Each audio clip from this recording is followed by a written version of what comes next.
Welcome to the Personal Injury Marketing Minute, where we quickly cover the hot topics in the legal marketing world. I'm your host, Lindsay Busfield. As business owners, we didn't just wake up one morning and go, I think I'll be a lawyer, or I think I'll run an SEO agency. We had visions for success. We had inherent goals, even if they weren't 100% hashed out. Maybe your goals have shifted over time, or maybe you've reached your initial goals and are building on the results. Either way, you are listening to this podcast because you want more. Not only that, but you're willing to take steps and time out of your day to learn how to get to your next level. Continuing our Spotlight on PILMMA series, Sterling Hawkins, PILMMA's keynote speaker, joins us today to discuss his upcoming presentation on his no matter what approach to success. Thank you so much for joining us today, Sterling. Lindsay, thanks for having me on. I'm looking forward to diving in together. Absolutely. Well, let's get started with a bit about yourself and about your background. Yeah, of course. Well, I grew up a fifth generation retailer in my family's supermarket. From there, got into the entrepreneurial software tech world and got pretty lucky early on. I mean, don't get me wrong, we worked really hard as well, but the first company I founded became part of this like Apple Pay before Apple Pay. Nice. And we raised hundreds of millions of dollars. I thought it was only a matter of time until I'd crown myself the next Steve Jobs. But when the housing market collapsed, our investment dried up and things went a totally different direction for me. Yeah, that will absolutely make a big shift. And unless you are able to pivot out of that, you can really get bogged down with that first big dip. Totally. And I did get bogged down for a number of years, just, sitting in my self-doubt and self-pity and everything else. But what I started to realize is that that failure was an opportunity to grow. Like we learned a lot of things as an organization, what to do in a culture, and then just for myself, what I need to do as an individual to grow. And it was reflecting on some of those really hard, even dark times that kind of gave me the tool set first for myself and then for organizations I work with all over the world to help them grow regardless of the circumstances. In other words, no matter what. Well, nobody wants to listen to a motivational speaker, if you will, that hasn't failed hard because why would I anybody agree. who has just succeeded over time be able to speak to business owners and attorneys who are struggling, who are here because they don't have all the answers? So I think that is a great credit to you that you have that background experience of, having the highs as well as having the lows. So let's dive in a little bit to that. What is no matter what all about? Yeah, well, it just started as this personal mantra to frankly get myself out of bed in the morning. Like, I'm going to get out of bed tomorrow no matter what. I'm going to go to the gym no matter what. I'm going to call my creditors no matter what. And I started to realize that when I really made a commitment, like deep inside myself, and I told myself I'm going to do these things regardless of what happens, that I was making forward progress. And that self-doubt that I still had in spades started to lessen its grip on me just a little bit every time I honored one of those commitments. And so I started to share it. It was first with my sister, and then some former colleagues, and then some entrepreneurs that I knew, and then larger companies. And I started to realize that this framework of committing no matter what. And to be clear, I'm not saying compromise your integrity or values, but really commit with honor to do the things that you say you're going to do is transformative. And it became really the basis of everything that we're doing today to be able to grow regardless of the circumstances, whether there's problems with regulation changes or staffing issues or global instability. Those things don't mean we can't grow. It just means that we likely have to grow differently than we originally expected. And it's commitments that give us the pathway to be able to do that. And that's a great point. It's these commitments, and it's not necessarily even a commitment to the big picture, which it absolutely can be, but a commitment to each of the goals along the way. As you said, committed to getting out of bed, going to the gym, calling the creditors, and whether it is, making a phone call to somebody who is going to help you with your marketing, or filling out a form to change your business name and get a DBA. There are smaller goals along the way that you have to commit yourself to, no matter what, to continue along that path of growth. Totally. And there's just plenty of excuses in the world. There just Yeah. are now, maybe more than ever. And the thing is, those excuses are valid. But what honoring our commitments does actually changes this mechanism in our brain called the reticular activating system, or RAS, RAS for short. And before we commit, that RAS is auto-tuned for survival. It's looking back into the past, telling us why we can't, why we shouldn't, why we'll fail, why it'll be embarrassing, why we should never commit to anything to begin with. But when we commit, and really commit in a way where we're on the line, there's no going back, it reframes that RAS to look for new openings for action that are literally invisible from where we sit prior. And it's when we honor those commitments that we start to see these opportunities for innovation, growth, and breakthrough results that literally are not available to us without those commitments from a biological, neurological standpoint. That's interesting. How fascinating, just that rewiring that takes place. Well, let's kind of break this down into some practical terms for the attorneys that are listening here. And it seems like part of this, clearly is committing to the goals, but first you have to have a goal to commit to. So what are some suggestions that you have for lawyers in terms of goal setting? Yeah. Well, I think the biggest thing is that oftentimes discomfort, worry, self-doubt stands in the way of what we actually want to achieve. And if we're not paying attention to that, sometimes we make commitments inside of what we're afraid of, not what we really want to accomplish. And it ends up being things that we probably know we can already achieve, and we take them, but they don't really light us up inside. It's not ultimately what we really want.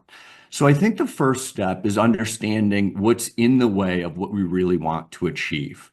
Could be limited thinking, could be self-doubt, but taking a moment to set some of those things aside and get present to what it is that I actually want to achieve for myself, my community, my clients, even the world. And it's from that place that you can start to see, well, what is it that I am ultimately committed to? Not just from a mental standpoint, but where does my heart sit? And from that place, I can start to make some decisions, make some commitments that are really going to matter to me as a human being. And when we have those kinds of commitments, they tend to be unstoppable. If it's something that just exists in our head as a good idea, we'll probably falter. But if it exists in our heart as something that ultimately matters to us, we'll continue to take those steps forward. Does that make sense? It does. And it sounds like there is probably some soul searching that needs to come into play before getting to that point, before setting those goals and really kind of figuring out why you are being driven to whatever this bigger goal is, and finding the purpose behind that and what it is that you're hoping will come of it, both in terms of how it makes you feel, but also how it's going to change your life in a substantial way or change your firm in a substantial way. Totally, totally. And I actually don't think it's one of those things where I feel like there's countless quizzes online, like find your why and 10 questions in 5 minutes. I don't think it's something like that. I actually don't think we have to find our purpose or our why. I think it actually exists within us. It's just buried with all these thoughts and limitations and challenges we've run into previously. To me, it's more of a long-term process to get out of the way what's in the way of unleashing that purpose that has been intrinsic within us always. Interesting. That is kind of a definitely different approach to finding finding and setting the goals that are going to be beneficial for you long term. And so it sounds like, a lot of this is kind of digging through the things, as you said, are standing in the way. What are some of the biggest challenges that lawyers do face in terms of getting in their own way, and how can they take steps to grow beyond that? Yeah. Well, I think businesses of any sort, whether they're legal or otherwise, don't grow. Humans grow. And it's that human growth that translates into the business growth, community growth, results growth, growth of any type. It all starts with us. And any kind of person, we all deal with discomfort of all sorts, but there are really five main things that are in the way for all of us. The first is an unwillingness to see an alternate reality.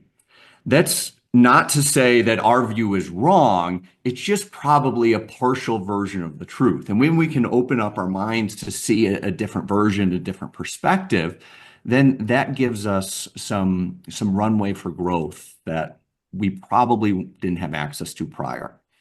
The second is self-doubt. We've referenced that a couple of times. We all have it.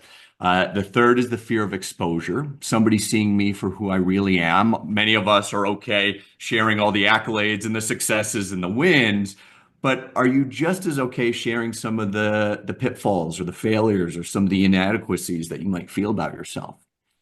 The fourth is challenges, and the fifth is the discomfort that I think rules them all, which is the discomfort of the unknown, because we will never know exactly what's going to come next with 100% certainty.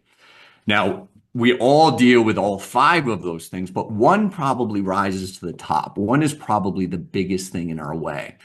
And as we can, again, probably in a period of deeper reflection, understand, well, what is it that I'm resisting? What is it that I'm fighting? Then we can start to set those things aside to be able to grow in really organic, authentic kinds of ways. Well, and I think about, something that you keep the word you keep using, which is, discomfort. It's uncomfortable. And I think about my own kids. I've got a 3-year-old and a 6-year-old girl, and they are constantly in pain because their bodies are growing and they are Yeah. cranky and they're whiny and they want snacks all the time Yeah, because they are going through uncomfortable growth. But it's something that they have to grow through in order to get to that next level of development. totally. And the same as it is with physical growth, it is just as uncomfortable when you are growing as a person and as an extension growing your business. There are pains, there are risks, there is this unknown. And as I watch my girls physically grow and kind of be uncomfortable in their own bodies, they don't Mm. really understand how these mechanics are working. The same is true as you grow into the unknown, as a person, as a professional. Totally. And growth is growth, by the way. Physical, mental, emotional. Research shows the brain and body process that almost identically. So where you meet discomfort anywhere translates into how you deal with that discomfort everywhere. So the discomfort of running a 5K or a marathon translates into your ability to deal with the discomfort of a tough conversation at work. The discomfort of a tough conversation at work might translate into maybe the a challenge of getting out of bed when the alarm goes off. Because if you're like me, you like to hit that snooze button, right? Like our capacity to deal with that discomfort is a muscle you can build. And, what I always go back to is there is no growth. There is no growth without discomfort.